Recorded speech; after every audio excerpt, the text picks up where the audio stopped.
পিএইচডিটা আপনি কিন্তু ব্যাচেলর করেও পিএইচডি করতে পারবেন। এটা নট নেসেসারি যে আপনার মাস্টার্স এর পরে আপনি পিএইচডি অ্যাপ্লাই করতে পারবেন। এটা আমাদের বাংলাদেশ না, এই ইউকে তে এবং ইউএসএ তে আপনার কিন্তু ব্যাচেলরের পরে ডিরেক্ট পিএইচডি নেওয়া যায়।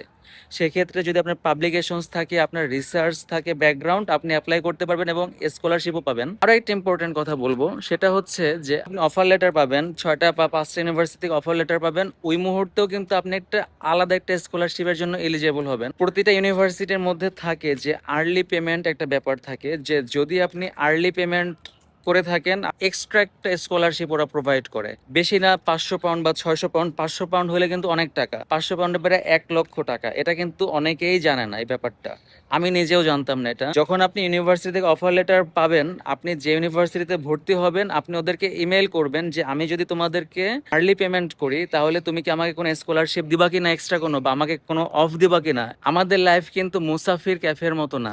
हम पार्टनर्स हैं लाइफ में, बिजनेस में एंड सपनों में। আপনি যদি মুসাফির ক্যাফে মুভিটা দেখে থাকেন, সবার কিন্তু ড্রিম একরকম না। এখন আপনার যিনি স্পাউস, আপনার স্বপ্ন হচ্ছে যে আপনি বিদেশে পড়ালেখা করবেন, আপনি স্ট্রাগল করবেন, সংগ্রাম করবেন, কিন্তু আপনার স্পাউস তার ইচ্ছা হচ্ছে যে সে হাউস ওয়াইফ হবে, সে ঘর সামলাবে, ঘরে বসে থাকবে, বা অন্যরকম, সে আপনার জব করবে না, সে এত হ্যাসেল নিবে না। তো দুজনের ড্রিম এক হইতে হবে। আপনাদের যে পার্টনার হবে, আপনার যে পার্টনার, আপনার ওয়াইফ হোক, আপনার হাজবেন্ড হোক, আপনি যদি ছেলে হয়ে থাকেন ওয়াইফ, আপনি যদি মেয়ে হয়ে থাকেন তাহলে আপনার হাজবেন্ড, আপনাদের দুজনের লাইফ গোল, লাইফ ড্রিম এক হইতে হবে। যদি আপনার দুজনেরটা এক না হয়, তখন এখানে এসে আপনারা স্ট্রাগল করতে পারবেন না। বুঝতে পারছেন আমার কথা? যখন আপনার দুজনের স্বপ্নটা সেম হবে, তখন আপনি যে কোনো কঠিন পরিস্থিতিও পার করে ফেলবেন খুব দ্রুতই।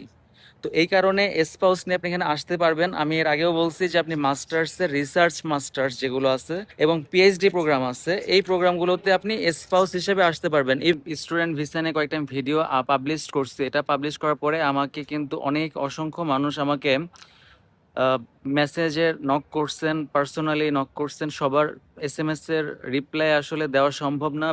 আমি এটা নিয়ে বিস্তারিত পরে ভিডিও করব, বা আমি যেগুলো ভিডিওগুলো আপলোড করি কিছুই বলে দেওয়া আছে, বলে দেওয়া থাকবে যে কিভাবে কি করতে হবে। আমি ট্রাই করব যতগুলো সম্ভব ভিডিও আমি আপনাদেরকে স্টেপ বাই স্টেপ আমি প্রতিটা ভিডিও আপলোড করব, গাইডলাইন দিব, কিভাবে কি করবেন না করবেন সবই আমি বলে দেবো। তো আমার ভিডিওগুলো দেখলে আপনার ধারণা চলে আসবে একটা। একটা কমেন্ট নিয়ে এখন কথা বলবো। একজন জিজ্ঞেস করছেন যে উনি বাংলাদেশ থেকে নার্সিং কমপ্লিট করছেন, এখন উনি এখানে আপনার নার্সিং জব হিসেবে আসতে পারবেন কিনা। দেখেন, এখানে নার্সিং কিন্তু অনেকগুলা ক্যাটাগরির নার্সিং হয়। একটা হচ্ছে ডেন্টাল নার্সিং হয়, একটা হচ্ছে আপনার হসপিটাল নার্সিং হয়, আবার কেয়ারও হয়। যেটা কেয়ার সেটাকেও কিন্তু আপনার নার্সিং বলে এখানে।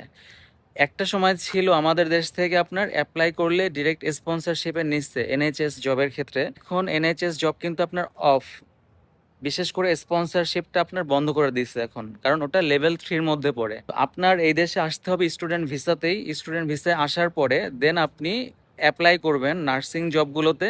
অ্যাপ্লাই করে করে যখন আপনার একটা অভিজ্ঞতা হয়ে যাবে এদেশের হসপিটাল সেক্টর, আপনার যখন একটা অভিজ্ঞতা হয়ে যাবে, তখন আপনি এনএইচএস এর জবগুলোতে অ্যাপ্লাই করতে পারবেন। অ্যাপ্লাই করার ক্ষেত্রে বর্তমানে লেভেল 6 থেকে ওরা স্পন্সর করে এনএইচএস এর জবে। তো আপনার যখন অ্যাপ্লাই করবেন, এরপরে আপনি তো প্রথমে লেভেল 6 জব পাবেন না, কারণ লেভেল 6 বলতে আপনার বোঝায় যেগুলোর 45-50 পাউন্ড ইয়ারলি স্যালারি, ওগুলোকে আপনার লেভেল 6-7 জব বোঝায়। আপনার প্রাথমিক পর্যায়ে ছোট লেভেল থেকে জব শুরু করতে হবে, সার্চ করা।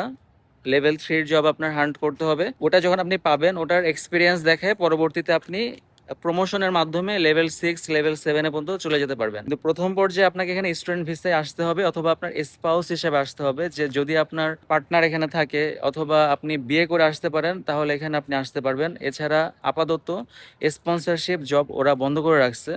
আপনি স্টুডেন্ট ভিসা আসলেই পরবর্তীতে এখানে আপনার জার্নিটা সম্পূর্ণটা স্মুথ হয়ে যাবে।